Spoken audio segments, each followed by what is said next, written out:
जय श्री महाकाल। आज हम बात करेंगे साल 2025 में लगने वाले ग्रहण के बारे में। साल 2025 में कुल कितने ग्रहण लगने वाले हैं और इसमें से भारत में कौन सा ग्रहण दिखने वाला है। देखिए, ग्रहण काल का जो समय होता है उस समय हमें कौन से नियमों का पालन करना चाहिए, कौन कौन सी हमें सावधानी रखनी चाहिए। ग्रहण काल के समय में जो गर्भवती महिला होती है उनको विशेषकर ग्रहण काल के नियमों का पालन करना चाहिए और विशेष सावधानी रखनी चाहिए। वैसे ग्रहण काल का जो समय होता है उसमें तो हर एक व्यक्ति को सावधानी रखनी होती है, पर गर्भवती महिला को विशेषकर सावधानी रखनी चाहिए, जिससे कि ग्रहण काल का जो नेगेटिव असर है वो उनके बच्चे के ऊपर ना पड़े और उनका बच्चा स्वस्थ हो। ग्रहण काल का जो समय होता है, जो पर्व होता है, यह वैज्ञानिक तौर पर एक खगोलीय घटना होती है, पर सनातनी हिंदू धर्म ग्रंथ के अनुसार यह एक धार्मिक पर्व होता है। वैदिक ज्योतिष शास्त्र में भी इसका एक विशेष महत्व होता है। तो सबसे पहले अगर आप हमारी चैनल पे नए हैं तो हमारी चैनल को आप सब्सक्राइब करें, वीडियो को लाइक करें और आगे शेयर जरूर करें। अब हम बात करेंगे सर्वप्रथम ग्रहण के बारे में कि ग्रहण कितने प्रकार के होते हैं। ग्रहण दो प्रकार के होते हैं, एक होता है सूर्य ग्रहण और एक होता है चंद्र ग्रहण। सूर्य ग्रहण हमेशा अमावस्या तिथि को आता है और जो चंद्र ग्रहण होता है हमेशा पूर्णिमा तिथि को आता है। ग्रहण काल का जो समय होता है, जब ग्रहण लगता है, स्पर्श होता है, उसके पूर्व ही ग्रहण काल का सूतक प्रारंभ होता है। जो सूतक है, सूर्य ग्रहण जब लगता है तो सूर्य ग्रहण के 12 घंटे पहले से सूतक काल प्रारंभ होता है और जब चंद्र ग्रहण लगता है तो चंद्र ग्रहण से 9 घंटे पूर्व सूतक काल प्रारंभ होता है। सूतक काल प्रारंभ होने के बाद से ही ग्रहण काल के नियमों का पालन करना चाहिए। जिस दिन ग्रहण लगता है उस दिन कोई भी शुभ काम नहीं करना चाहिए। ग्रहण वाले दिन, ग्रहण लगने के बाद, सूतक लगने के बाद मंदिरों के भी पट बंद हो जाते हैं, क्योंकि भगवान का पूजन नहीं किया जाता है, भगवान को स्पर्श नहीं किया जाता है।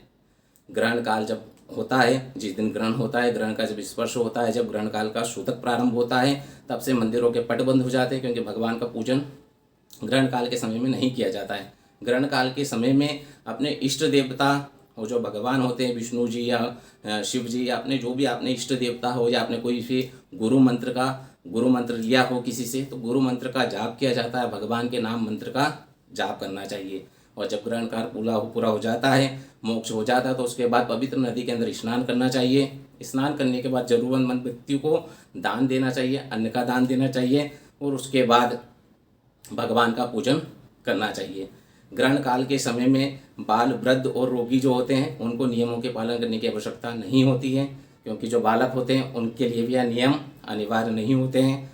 वृद्ध व्यक्ति के लिए भी यह नियम अनिवार्य नहीं होते हैं और जो रोगी होते हैं उनको भी नियमों का पालन करने की आवश्यकता नहीं होती। पर जब ग्रहण का स्पर्श होता है और मोक्ष का जो समय होता है, जिस समय ग्रहण लगने वाला होता है, उस समय इनको भी अगर पालन कर सकते हैं तो बहुत अच्छी बात होती है। उनको भी ग्रहण काल का जो स्पर्श होता है उस समय तो ग्रहण काल का जो नियम है उसका नियम का पालन करना चाहिए, क्योंकि ग्रहण जो स्पर्श होता है वो कम से कम 2 घंटे, 2.5 घंटे, अलग अलग जो जिस समय जब ग्रहण लगता है वो उसका समय निर्धारित होता है। तो उस समय तो कम से कम इन लोगों को भी ग्रहण काल के नियमों का पालन करना चाहिए। और ग्रहण काल के समय विशेषकर जो गर्भवती महिला होती है उनको भी जो ग्रहण काल के नियम है उनका पालन करना चाहिए। ग्रहण काल के समय घर से बाहर नहीं निकलना चाहिए, शुभ काम नहीं करना चाहिए, भगवान की पूजन नहीं करना चाहिए, यात्रा नहीं करना चाहिए। और ग्रहण काल का जो सूतक समय होता है, जो जब ग्रहण लगता है उस समय सोना नहीं चाहिए, भगवान का नाम मंत्र का जाप करना चाहिए। और धार वाली जो वस्तु होती है, कैंची या चाकू, वो नहीं चलाना चाहिए। और जो वृक्ष होते हैं, प्लांट होते हैं, उनको स्पर्श नहीं करना चाहिए। अन्य भी ग्रहण नहीं करना चाहिए। और कुछ जरूर एकदम अगर कुछ आवश्यकता हो या वृद्ध, रोगी, बीमार वगैरह जो व्यक्ति होते हैं तो उनका अन्न और जो जल होता है उसके अंदर तुलसी पत्र या कुशा, एक पवित्र आती घास आती है जिसको कुशा बोलते हैं, वो अन्न और जल के अंदर डालकर फिर आप जिसे खा सकते हैं। तो ग्रहण काल के समय में इन नियमों का पालन करना विशेष आपको ध्यान रखना चाहिए।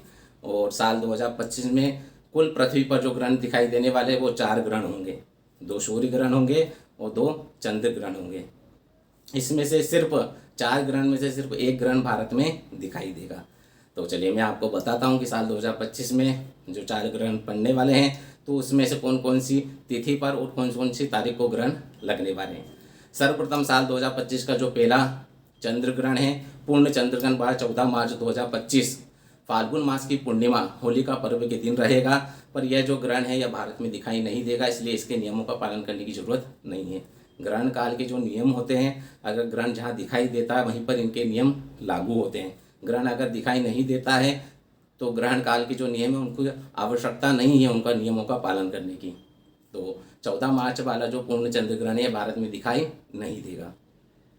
इसके बाद साल 2025 का जो दूसरा ग्रहण है वह आंशिक सूर्य ग्रहण रहेगा, जो कि 29 मार्च को रहेगा। 29 मार्च 2025 चैत्र मास की कृष्ण पक्ष की अमावस्या के दिन रहेगा।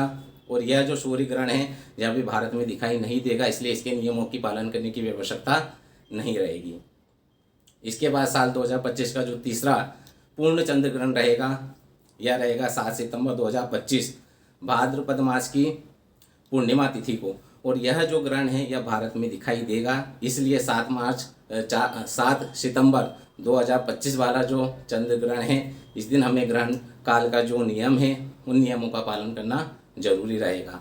उज्जैन पंचांग के अनुसार 7 सितंबर 2025 वाला जो ग्रहण है इसका जो सूतक काल है यह दोपहर के 1 बजे से प्रारंभ होगा, जो कि मोक्ष पर्यंतक रहेगा। तो 7 सितंबर वाला जो सूर्य चंद्र ग्रहण है उस ग्रहण का हमें नियम का पालन करना रहेगा।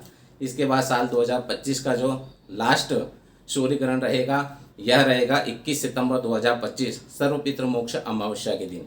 अश्विन मास की जो अमावस्या आती है सर्वपितृ मोक्ष अमावस्या पर यह जो सूर्य ग्रहण है यह भी भारत में दिखाई नहीं देगा, इसलिए इसके नियमों के पालन करने की आवश्यकता नहीं रहेगी।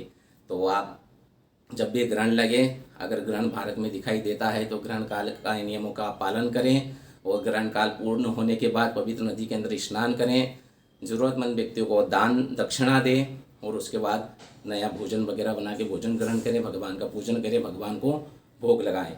तो इस प्रकार ग्रहण काल के नियमों का हमें पालन करना चाहिए। अगर वीडियो आपको अच्छी लगी हो तो आप लाइक करें और आगे शेयर जरूर करें और हमारे चैनल को सब्सक्राइब करें। जय श्री महाकाल।